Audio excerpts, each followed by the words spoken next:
It's like if the choice is between explosion death or possible electrocution death, I mean, why not go for the one with the possible electrocution death? Well, in any situation that you're like twisting it together that you would put electrical tape on your fingers, it's not going to kill you.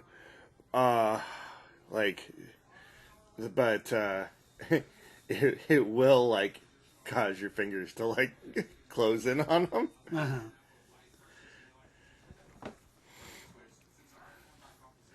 No, you just insert both wires into your rectum and then spin around. Yeah. Do a cartwheel, and that's how you connect. That also works. That would be how MacGruber did it. He tapes up his butthole. He's like, I didn't want to have to do this. That's why I ate electrical tape 12 hours ago. He sticks 2 wires up his butt and starts doing cartwheels. That 100% sounds like something they would have done in MacGruber.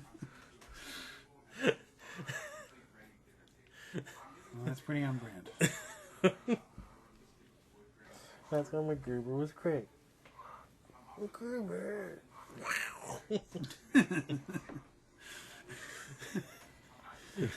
I have become the wire nut.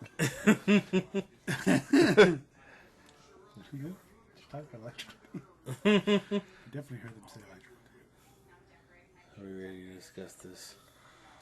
We can. I mean, I guess. I got coffee. Maybe. I don't think it's going to be enough. You need a whole huddle. Yeah. Alright, so are we going to discuss this in watch order?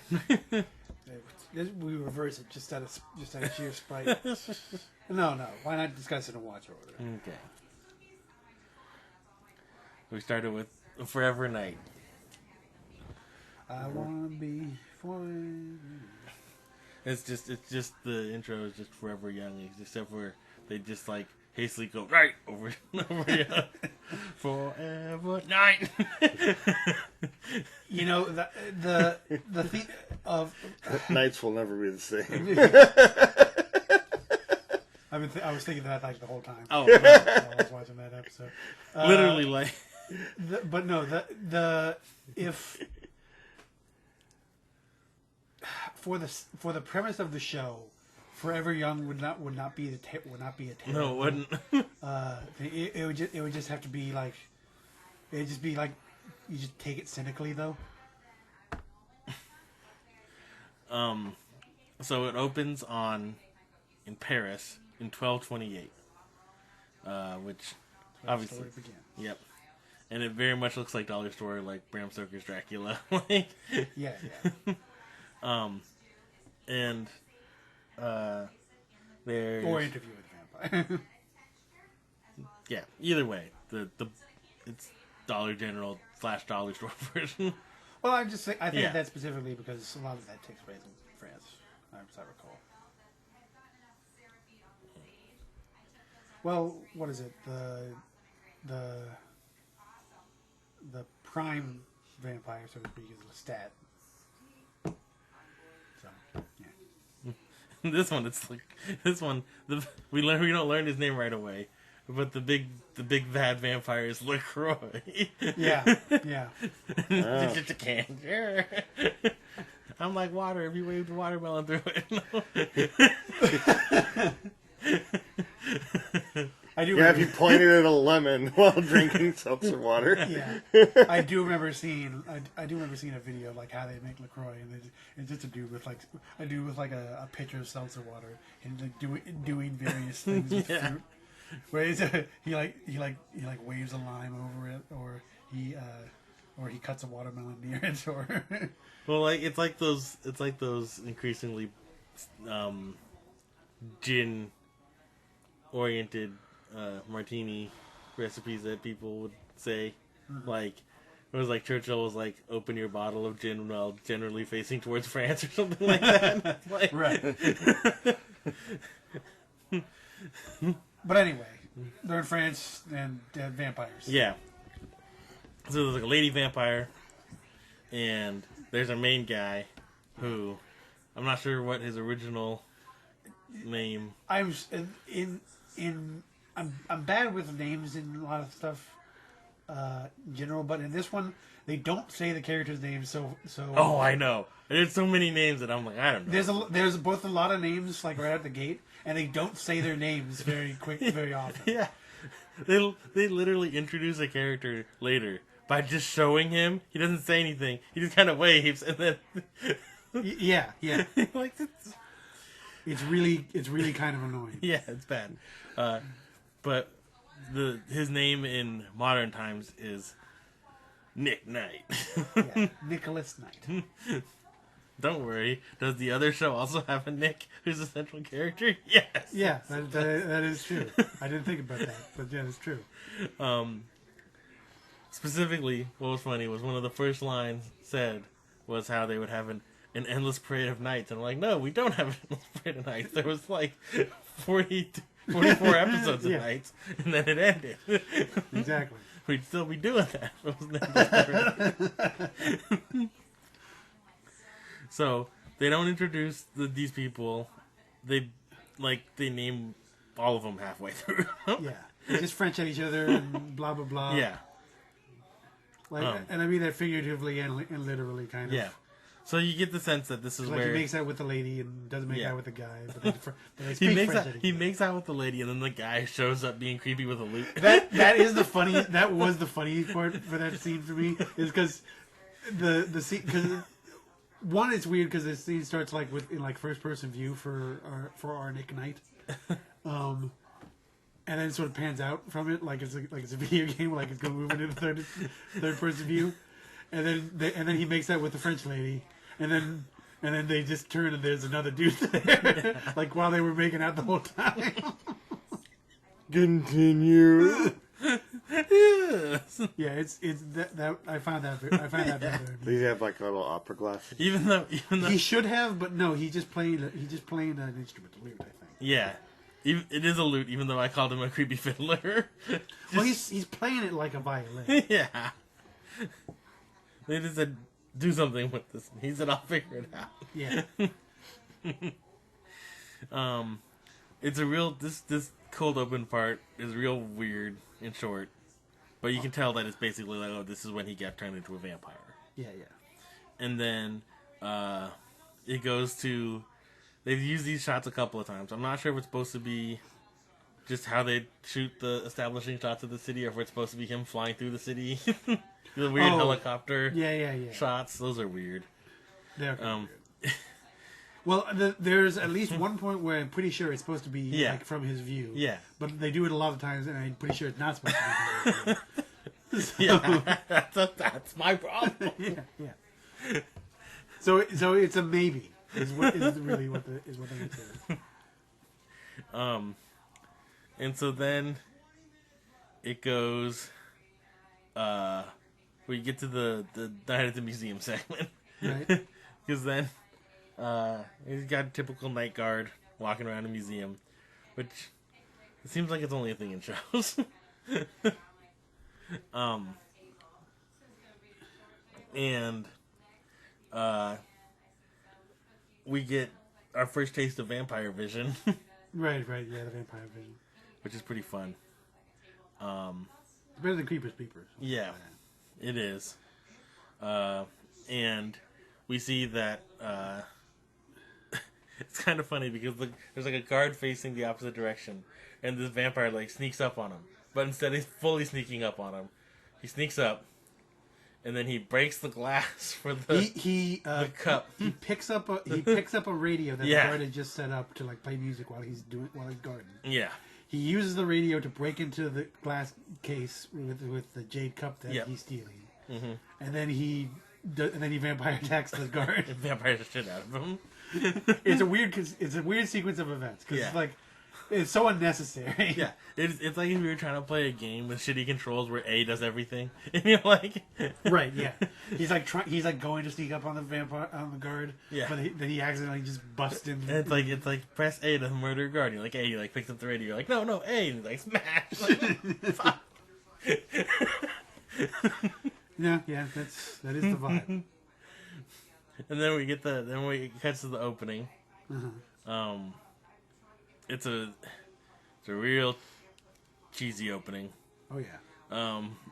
The highlight of it is when the topless girl turns around and the badge flash, like the little wallet badge case, like does the strategic censorship of her boobs as she turns around. Right. Yeah. It's like, oh, okay, that's what this is. But also, the opening is also an exposition dump. It explains the entire premise of the show. Yeah. That is, yeah. It does. It's like okay, we've shown you, you've probably figured it out already, but this is what's going on. Yeah, he's a vampire. He's a cop now. He's trying to atone for his sins. Which I mean, it's not like they were the only show doing it. It was a common thing back then. Oh yeah. Well, I mean, the cop who is also a ex is basically this whole thing. Yeah, but I mean, also it's like that's how like the opening of Quantum Leap was. And, yeah.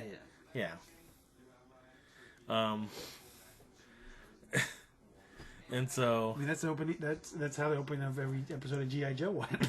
Explain what G.I. Joe is. So Night arrives at the museum. Night at the museum. Yeah. And also the police officer does. He's a detective? Yeah. I think? Yeah, he's a detective.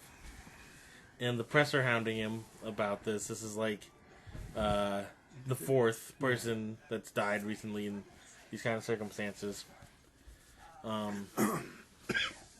And he uses his vampire's suggesto move to suggest they fuck right off. Yeah. Like, you want to fuck right off? I guess I want to fuck right off. Fuck right off. Yeah. I did like that. And so he shows up there like, yeah, it's another dude's been. They took all his blood. It's all. Yep. He got complete sun. He's dead and he has no blood. Yeah. Even though he's in a pool of blood. That blood is not in him, though. Yeah. He doesn't have his blood. In the same way you can't have your cake and eat it too. And so then there's only one person who was around. They weren't like... You're not a witness? Yeah, but they were in the museum. It's this assistant curator. And Knight goes to talk to her. And then, of course, like, he immediately blows his cover like an amateur. Like, immediately, like, showing he knows too much about all the shit she's looking into. Right, yeah. Because it's, the exhibit, or the museum in general, I'm not sure exactly, but they have a bunch of, like, artifacts related to, like, a certain thing, and he knows, like, all about it. Yeah. I wonder why. It's not like he's a vampire who was there at the time. Yeah. Well, it's like they were looking. It was all the stuff from Apton Canal or whatever, and there's like he like looks at the language, like he looks at a stone, and he's like, oh, says the number. He's like, that's the code to my security system, and she's like, how the fuck do you know how to read that? He's like, yeah, you just pick up something like, Doesn't everybody? And she's like, no, nobody knows that. So the cup now stolen. It was used in sacrifices. This is another funny line where they're like, it's the only known cup like this in existence. And he's like, do you know what it was used for? And she's like, of course. It's like, wait, if it's the only one that anybody knows of, how are they like, oh yeah, everybody knows. I mean... Well, I mean, I think it's the only. I think the implication there is that that's the only known one that exists, but people know what that one was used for. Yeah, but it's still a funny juxtaposition. Oh yeah, no, I see what you're saying now. Okay. And so yeah, it was you drink the blood to sacrifice out of the cup. They haven't said something like a vampire would want. Yeah. The blood drinking cup. And so this is another one of those. Then we go to Knight showing up to the medical examiner person who they don't name for a long time either. Yeah. Because I just expect you to know who everyone is. Yeah. It does feel like that you missed a pilot episode. Yeah. Are we sure we didn't? I'm not sure. I feel like that. I didn't see anything related to it. Was there a movie like The Flash that we just didn't catch? Or Viper? Yeah, I don't know. Is Viper the prequel to this? For all I know, it is. The medical examiner lady. The car turns into a vampire. Both starting to be. Yeah. Just throw some extra letters in Viper and you get vampire.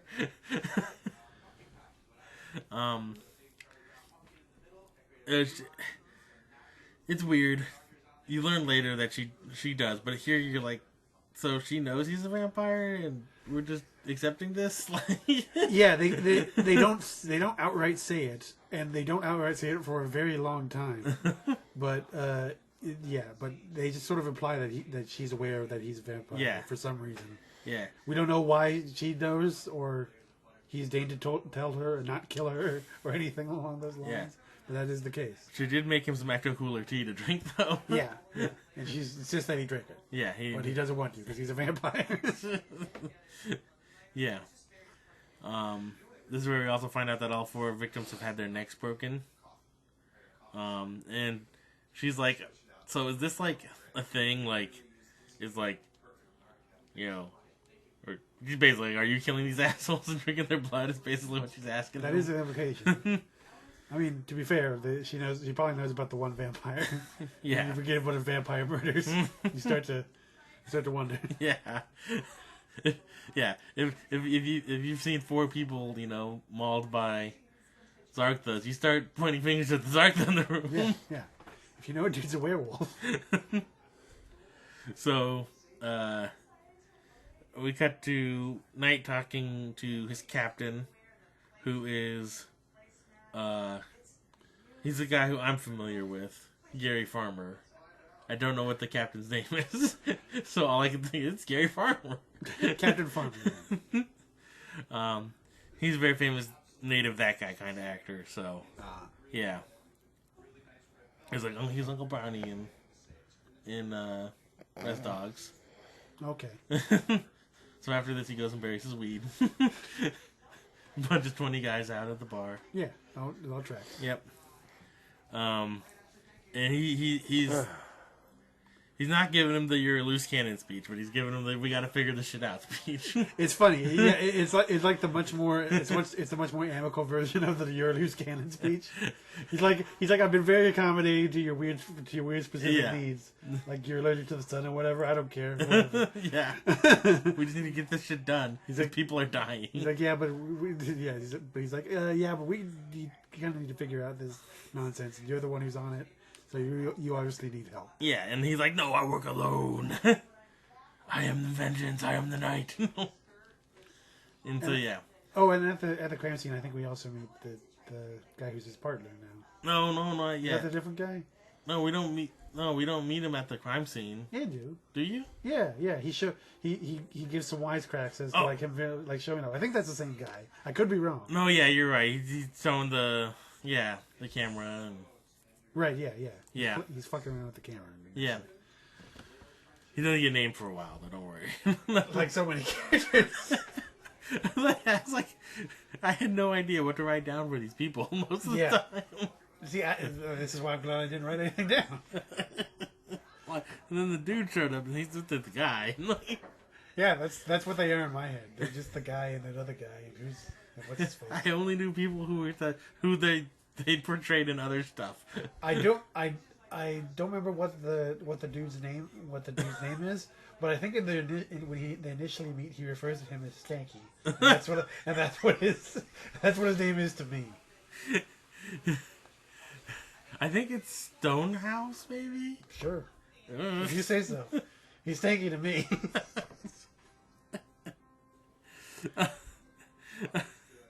But yeah,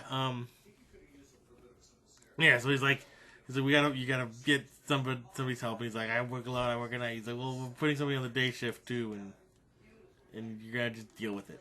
Just fucking deal with it. Tired of your shit.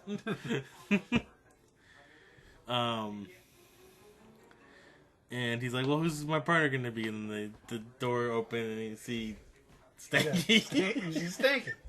That's who you see.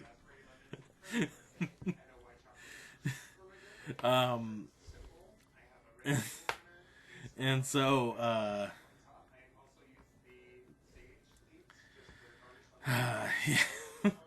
anyway, we get the first appearance of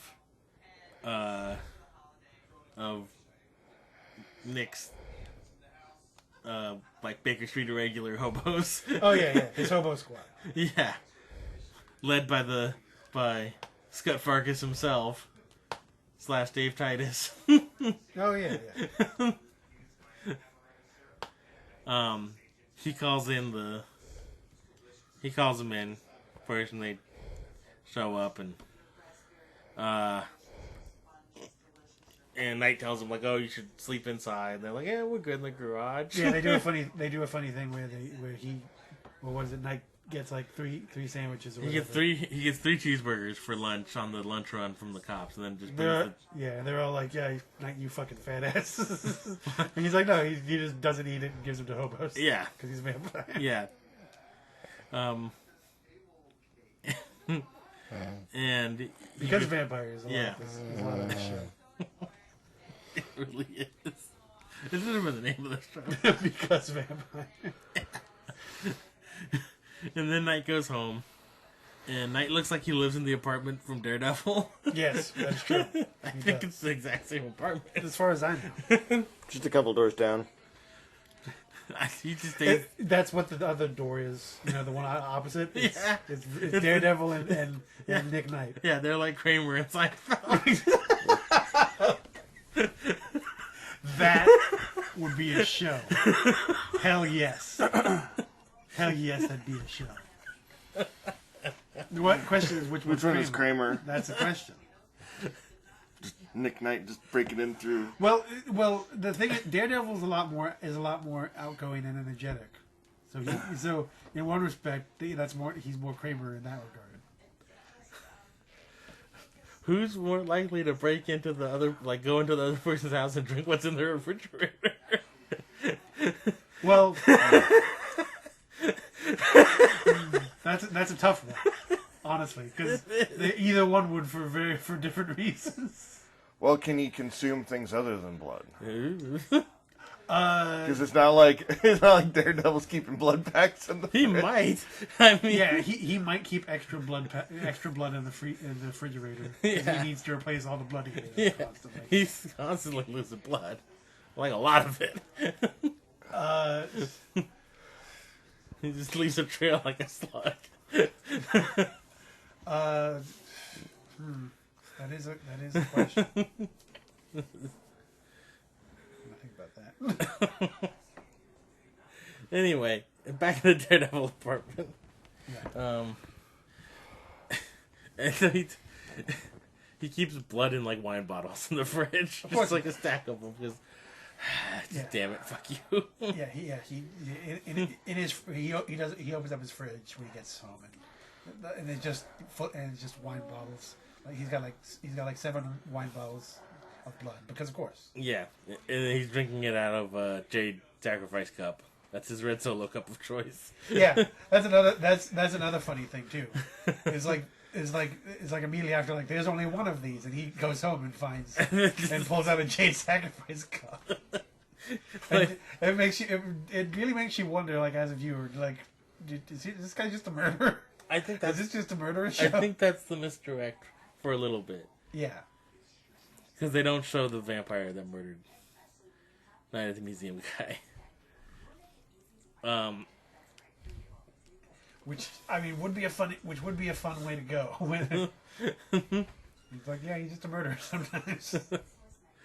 So then we get another flashback, and this time, both vampire creepers watch him drink a woman. Yeah. Eat a chicken, not the fun way. Yeah. Yeah.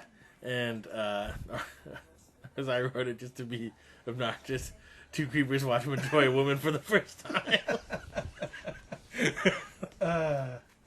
An accurate statement. Yeah. And then he like wakes up like blood drunk. Like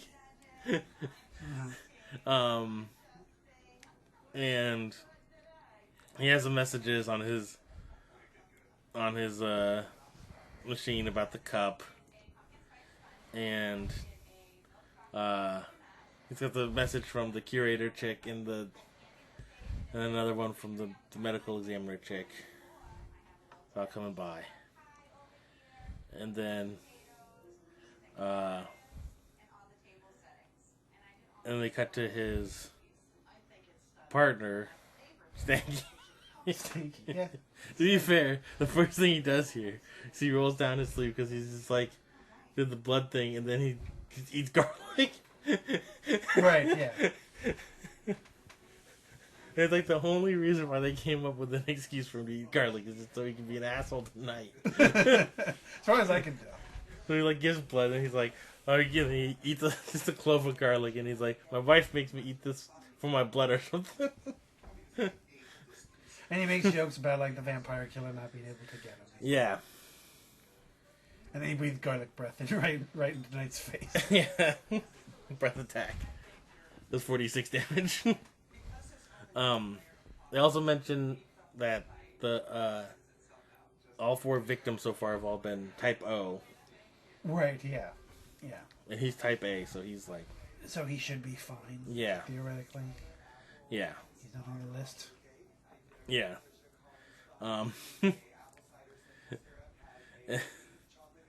We get Knight, like, picks him up to drive him. And so we get to see them in Knight's Cadillac. Yeah. Because he drives an old Cadillac. And we also get the creepiest reason for why he drives the Yeah. Cadillac. Yeah. That is a funny thing, because good old Stanky is like, why do you drive this old Cadillac instead of like, a company car? And he's like... He goes, trunk space. But he doesn't even say it like that. He says, like, this particular year, this model of Cadillac has the largest trunk space of any available vehicle. You're like, really, dude? It's like... Well, the way Stanky reacts is funny, because he practically goes to just, oh, okay. It should have just been him driving around in a hearse, just to... Just to make it more obvious, because he really doesn't do a good job. No, he doesn't. He's like the first person you would guess to be a vampire. Yeah. So I don't know where they were supposed to be driving at this moment, because they don't say. No. But Stanky's giving him like a talk about intuition, like I should use intuition because it's like Because he's a more experienced cop. yeah. So he's like, you gotta do some things on intuition sometimes.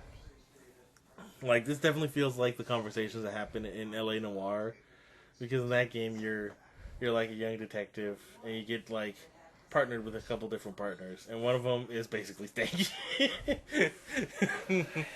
He's garlic, intuition center. And so he just Likes to photograph nostrils. yeah, it's all there.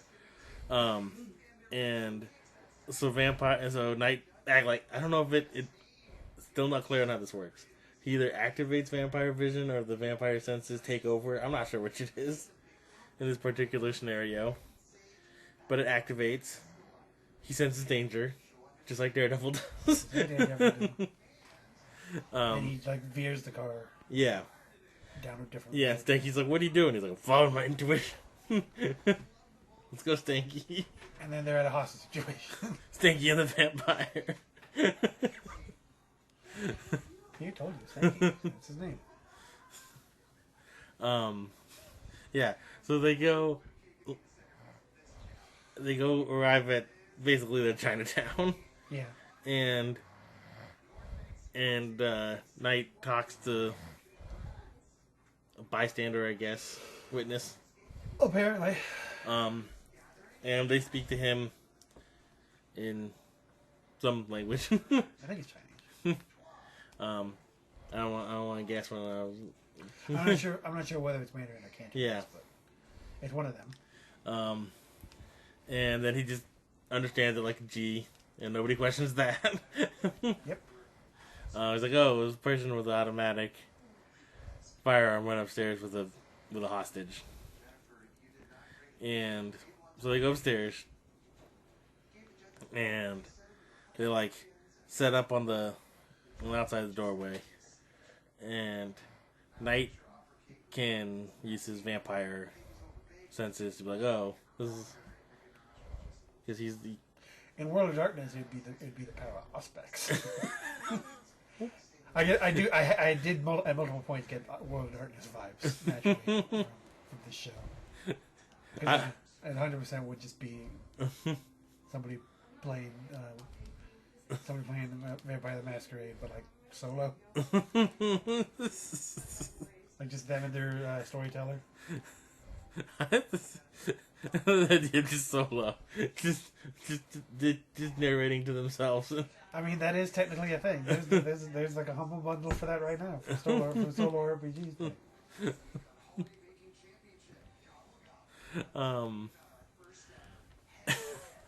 But yeah, so I don't know what vampire clan he would be. I have no idea. I don't know how those work. Hard to say. So he can see, he can like sense that where he is back there. He's got the gun, got a girl, and any movement they take, he just unleashes a spray. Yeah, it just goes right through the doors. Yeah. So Knight's like, here, you keep him talking. I'm gonna go around. Yeah, do a flanking maneuver. And he's of course confused because how he flanked this guy and it's a closed room. Yeah, on the 3rd floor. And then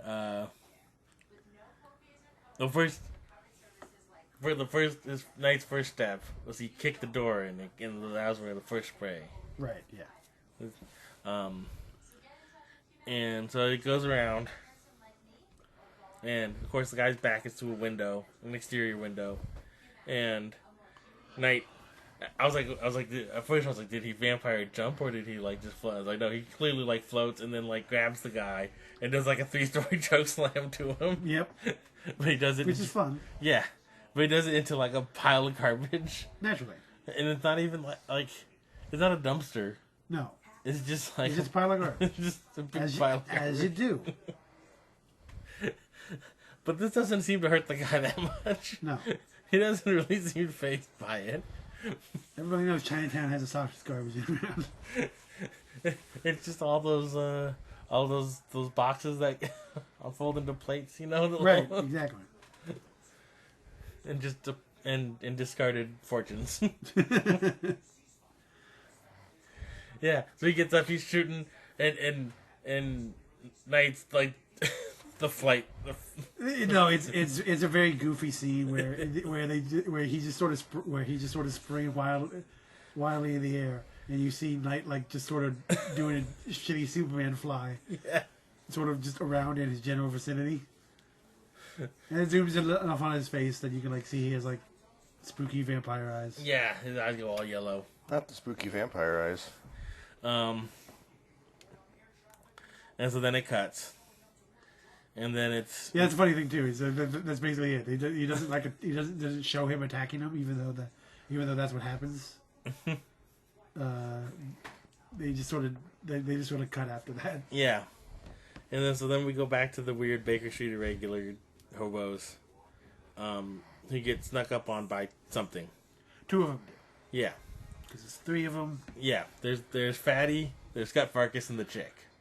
Yeah, well, I remember Fatty because he's Dr. Dave. Yeah, which was funny to me because Scott Farkas also played Dave on Titus. Oh, yeah. So it's like Dave, and the chick.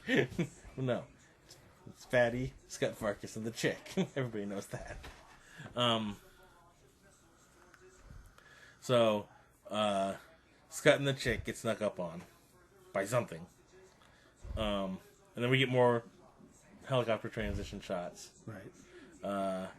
And then we get the assistant curator is reading from the Book of Knowledge. Yeah, she's doing research and it's like reading how the Indian workers all got Capri Sunned when they were digging up the cup. A whole bunch of them just got all drained up of all their bloods. And then she hears something. And Night sneaks up on her. Which is weird because they're in the middle of a closed museum. Yeah. But again, vampire. Yeah, exactly. But it does make you wonder why she doesn't question it. Yeah, it's true. And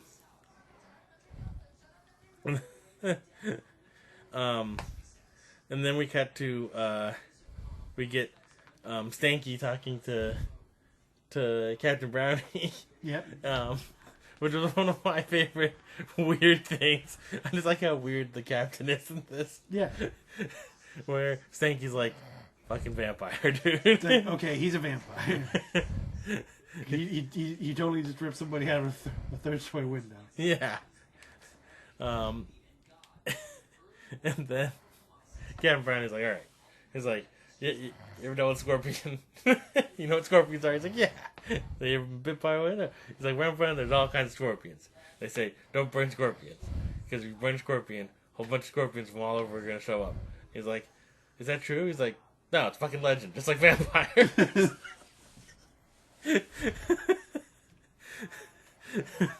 Yeah, it was such a weird way to say fuck you. Fuck you, you're crazy. I know. I don't know what the captain's deal is in this, but so far I like his deal, whatever it is. He'll take a long walk to a short fuck you. Is what he does. Long walk to a short fuck you. And this is like this happens like in between Night sneaking up on the curator lady, and then now they have a discussion about nostalgia that turns into a makeout session. That's really all that be said. That turns into him trying not to vampire her brains out. Yeah. And then we get really a confusing transition here, where then the medical examiner goes up to Stanky and is like, "Did you take Knight's car?" He's like, "Where's Knight? Did you take his car?" Yeah, I took the car. And she's like, "I gotta go find Knight because the sun's coming." Like, why does he have his car? What's going on here? Well, here's the funny thing too is Stanky just was like, "Oh, he's totally a vampire," and he's like, and he goes, and when asked about why when asked about the like needing to find Knight, she's like, the sun's coming up, and he's like, why is that a problem? You know that he said you just said he's a vampire. And even if that's not the issue, like the cover story is he's allergic to the sun. Like, also true. Yeah. Like either he's one of those two things. Yeah. Or just an asshole. He could just be a son of a bitch who doesn't want to get up. Yeah. So then she takes his car. And again, I don't know why he doesn't have his car. Yeah, that's also true. The weird cuts in this particular part of the episode is like, why did he take his car? Why did he just leave as soon as? It makes it feel like Stanky just as soon as vampire attack happened, he either screamed and left and ran and took the car and run. Which is a valid response. It is a valid response. Turns out your partner's a vampire. You get the hell out of there. Or even more crazily, he just was like, well, I guess that does it, and then left and took his car. And in both cases, you're stealing a vampire's car. Basically, you can tell that this scene was just written in reverse, because what happened was they're like, we need her to be worried about Night to show up at the apartment when he's all blood drunk. Right. That's the only. And they're like, why is she worried? Because the partner has the car. Why does he have the car? Fucking. It's fuck you. That's why. Yeah. This transition's only 30 seconds long. That's how long it says. He has to make out with his lady. Yeah. That's how long it takes me to tell you about scorpions and to tell you to fuck off. So anyway, the medical examiner, coroner, whatever. Yeah. Shows up at. I think they named her by this point, but it got lost in the shuffle for me. Lady Quincy. Sure. Quinsat. Quinsat. There. Perfect name. Yeah.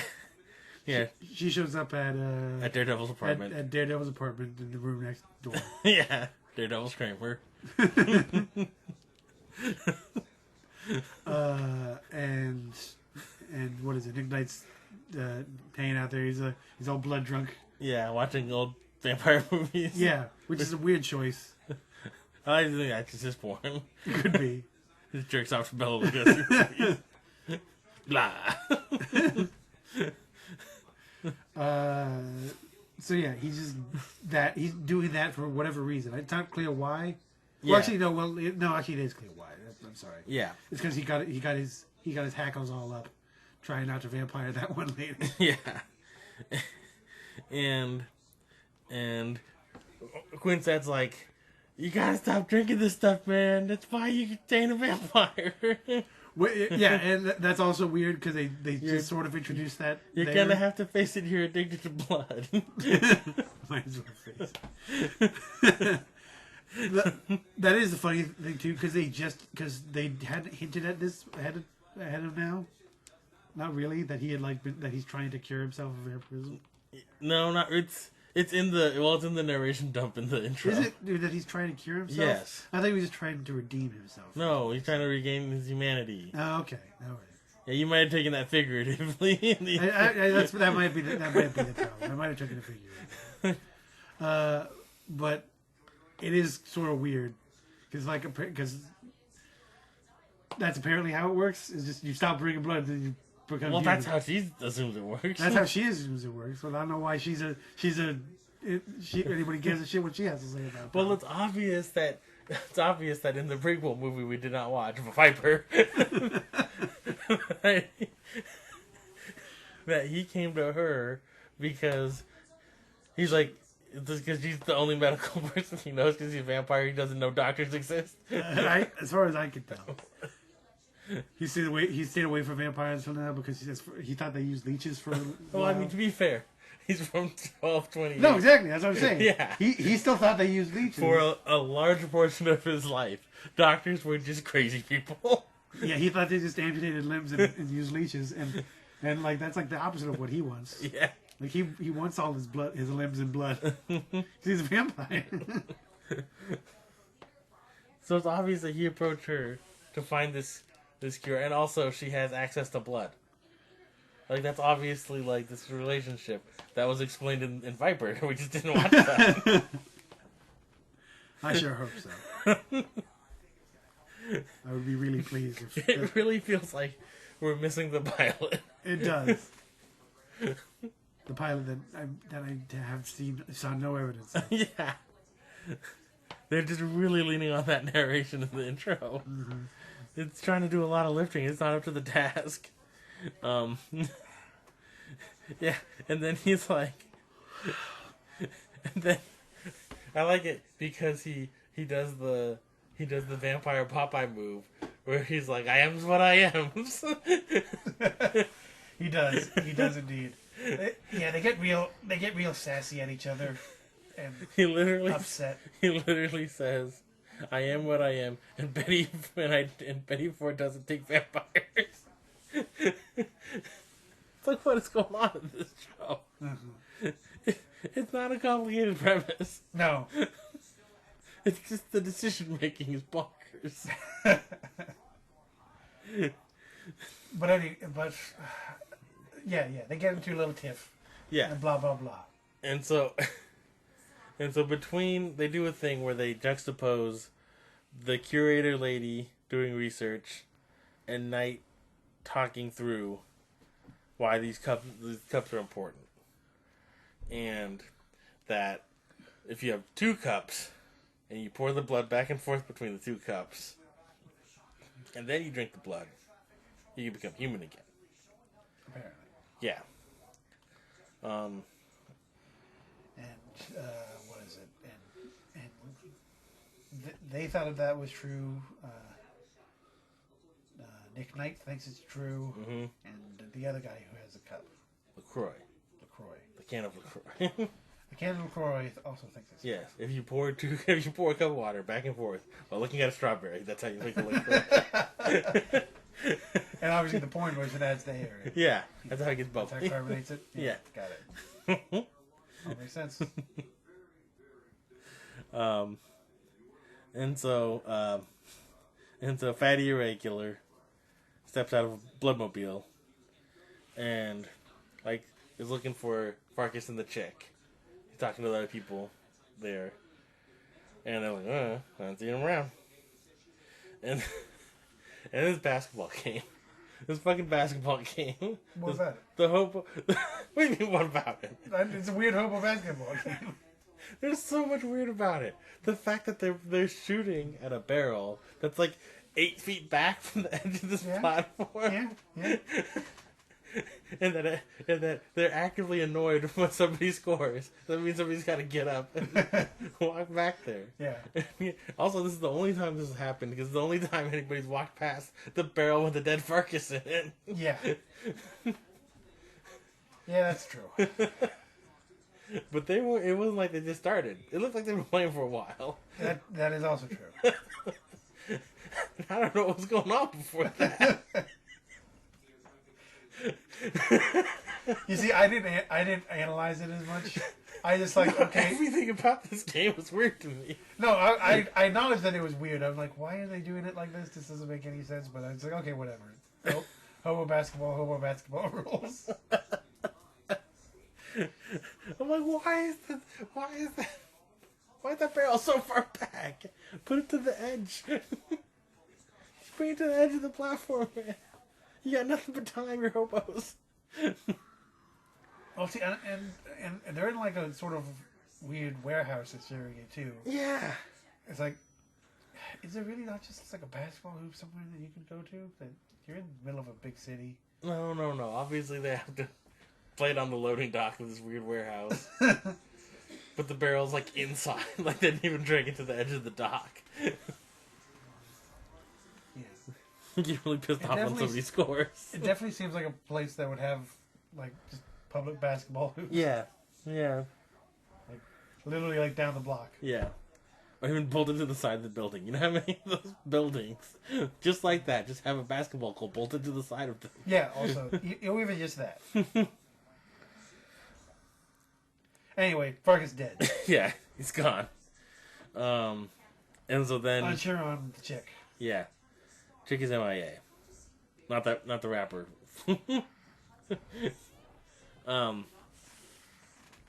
And so Knight shows up. He's pissed. He's not happy they got one of his irregulars. Yeah, he likes his hobo squad. Yeah. And Stanky is like, sounds like fucking vampires to me, bro. and even though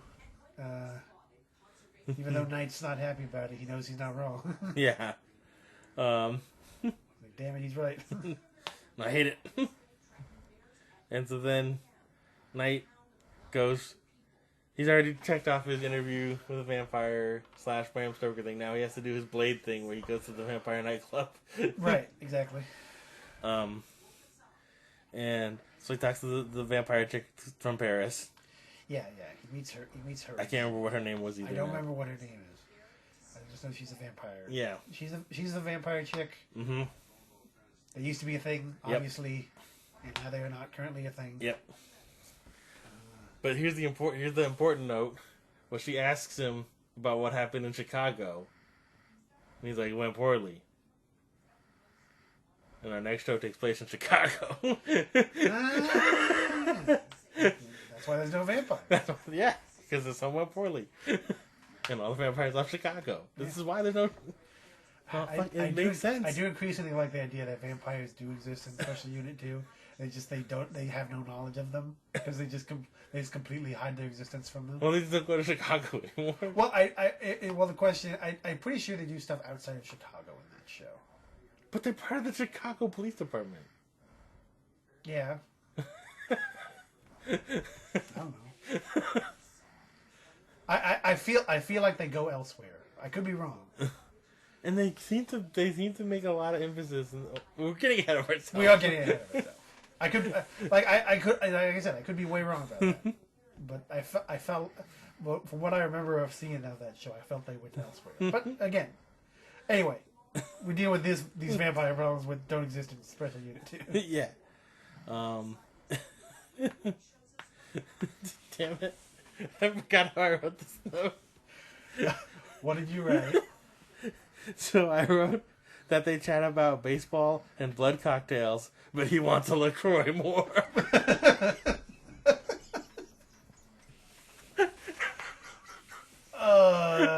That's an excellent note, because that's exactly the case.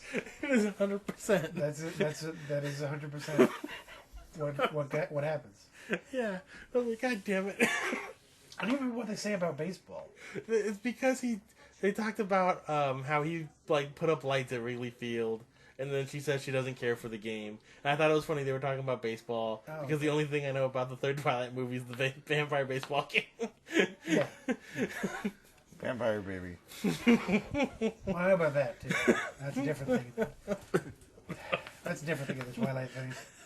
I especially don't like to think about the vampire. My favorite thing about Twilight is the time on the Kelsey Brothers podcast where Jason Kelsey forcibly explained the entire plot of Twilight Saga to his younger brother.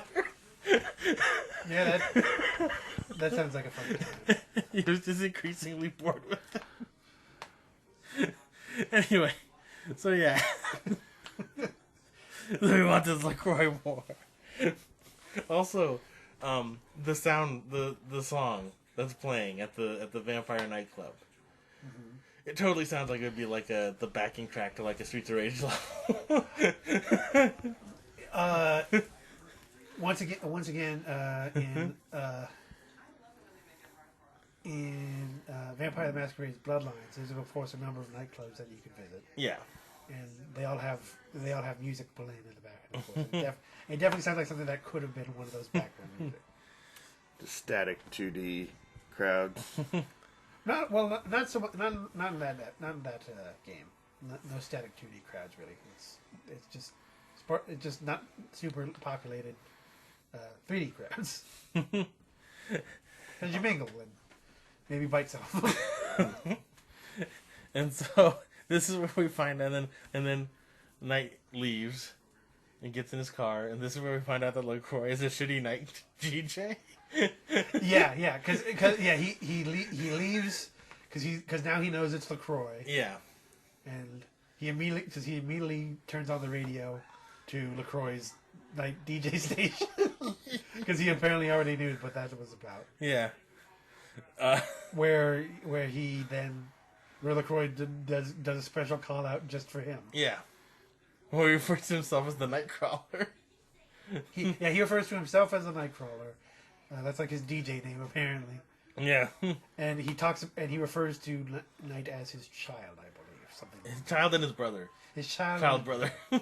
which again very Vampire the Masquerade. Well, also like before when he was explaining who LaCroix was to the Quintet. Quintet, right. He explained that LaCroix is the one that made him, and so he's like a father, but they're also like brothers. Yeah, father brothers. Yeah. Do you think if like two vampires bite the same chick, are they like Eskimo brothers too? I'm not sure. Well, and also if they turn her, are they then Eskimo brothers, and then that girl is also, and then the chick is also their daughter, which is also weird. Only in West Virginia. I don't want to think about vampire thruples. It's too complicated. No, you definitely don't want to think about vampire thruples. Well, the whole sire thing is weird enough as it is, because it's like automatically pseudo incestuous. Yeah, and the thing is it totally seems like they were vampire thruple when you think back to the Paris flashbacks. Yeah, no, I could see that. But then again, you get three vampires together and they look like a vampire throuple at the same time, because vampires are fucking weird. Like both literally and figuratively. Yeah, no, yeah, I mean that in all versions of that phrase. Either way you diagram that sentence, it's working out. Yeah, exactly. Also, like he flashbacked at the same time, like right before the Nightcrawler thing. He had another flashback to like drinking the first lady, and then he almost crashed his car. Yeah, he gets a bit more. It goes a bit further into that memory, and then he almost drifts into the ongoing lane. Yeah, lane of travel. And it gets like even more erotically charged how he drinks your blood. Yeah, as vampires do. Yeah, and then it's a to be continued from there. Yeah, that's the best part. Is that the first episode is a to be continued. Yeah, it's a two-parter that feels like we're missing the first part and the second part. I don't know what this part is. It's part one, apparently. That's what it says. I mean, I need the prequel to explain the medical examiner, to explain the rules of hobo basketball. Tell me who Dr. Dave is. Yeah. Why is Related he living to on Dr. Phil. Why is he living on the streets if he's a doctor? I need to know. Why does everybody go to the fucking blood drive? Like, how much blood do they need in the city? A lot of it, because of all the vampires. It's like Chunt for the Red October. And just what's the deal with Stanky? What's his deal? I mean, we at least know part of his deal is he's just raw dog and garlic in the middle of the day. No, you know what Stanky's deal is, like, right away. As soon as he shows up and he photographs the dead man's nostrils, he makes fun of the detective for being squeamish about blood. You know, this is the guy who raw dogs garlic. I need to know more about the captain explaining stuff in the weirdest metaphor possible. I need it all. I need to know what's going on. Oh, the one thing we did miss is that coroner lady, in addition to being horny for Detective Knight, is also suspicious that he's a vampire. I forget, because one, she was looking through old photos, and there was she sees him in one of the old photos. Yeah. And there was another, and she does something else that makes her suspicious as well. I forget what it was. Exactly. I can't remember. I think she follows him somewhere. That's what I remember. Right? Well, no, it's because it's after they were making out in the security guard when he was gonna vampire her, and the security guard goes to check on her. Well, no, there's that. There's that where he just disappears after the makeout session. But I think she also follows him somewhere, and like watches what he's doing. I thought that was a thing. I could be wrong. Yeah, but I might have been focused on hobo basketball. I distinctly remember that. I could be wrong, but it's not important. The point is that she's suspicious of vampireness, and Stanky is not suspicious. He fully believes it, but also just brushes it off immediately. But he also, like, at different points, he seems to be convinced of different things. Because at times he seems like it's a guy. Maybe a vampire. Other times he's like, no, there's a vampire somewhere. And other times he's like, vampire. No. Is his problem that he's all intuition? No rationality? It might be. He doesn't think anything through. Mm-hmm. Whatever he feels in the moment, that's what he's doing. And he believes it 100%. Yeah. I just hope that if this is the series that's chosen, I hope that there's increasingly long scenes of Captain Brownie telling more elaborate ways for Stanky to fuck off. That's just all I want. I want a half hour of him just telling just Shaggy Dog story that ends in a fuck you, get out of here. Get out of my fucking office. I mean, you're not wrong. That would be the best way for the show to be. And just like in the background, like through a window, you see Detective Knight like eat somebody. Just do the little flyby. Yeah. Two bug bags hanging off his neck. Yeah. Two wine bottle phone domes.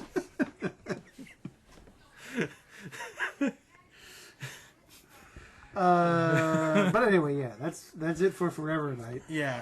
For at least the first episode. Yep, but this is a double feature, baby. Yeah,